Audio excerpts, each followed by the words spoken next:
یہ مجالس خمسہ سرکار فخر العلماء حجت الاسلام والمسلمین عالی جناب مولانا مرزا محمد عالم صاحب قبلہ مجتہد تابسرہ کی 25ویں برسی کے موقع پر منعقد کی جا رہی ہیں۔ سرکار فخر العلماء عالی جناب مولانا مرزا محمد عالم صاحب قبلہ نے حوض علمیہ مدرسہ جامع التبلیغ کی بنیاد ڈالی اور ادارہ عالیہ تبلیغ و ارشاد اور ماہنامہ مدینۃ العلم کی بنیاد ڈالی، جو آج ماشاءاللہ پورے ہندوستان میں اور بیرون ہندوستان خدمت انجام دے رہے ہیں۔ حوض علمیہ جامع التبلیغ جہاں یہ خمسہ منعقد کیا گیا ہے، یہ مولانا کی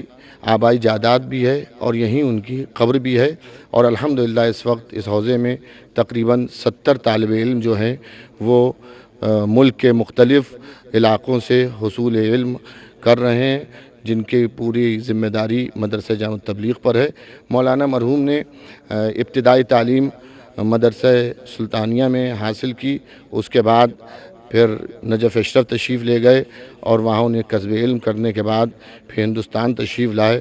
اور مختصر سی عمر پائی، 50 سال میں ان کا انتقال ہوا۔ 1985 میں جنوری میں ان کا انتقال ہوا تھا، اور انہوں نے اتنی کم مدت میں خطابت کے ذریعے، تحریر کے ذریعے، اپنے علم کے ذریعے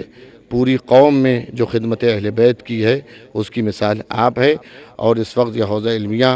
جو ان کا بنا کردہ ہے الحمدللہ پوری طرح سے خدمت انجام دے رہا ہے۔ اور اگر میں اس موقع پر سرکار فخر العلماء کے خاص مخلص دوست خطیب اکبر عالی جناب مولانا مرزا محمد اطہر صاحب کا ذکر نہ کروں تو یہ حق تلفی ہوگی کہ سرکار فخر العلماء کے انتقال کے بعد جس طرح سے ہم لوگ یتیم ہو گئے تھے، اسی طرح سے مدرسہ جامع التبلیغ بھی یتیم ہو گیا تھا، لیکن انہوں نے مدرسہ جامع التبلیغ کی سرپرستی فرمائی، اور الحمدللہ اس وقت بھی وہ موجودہ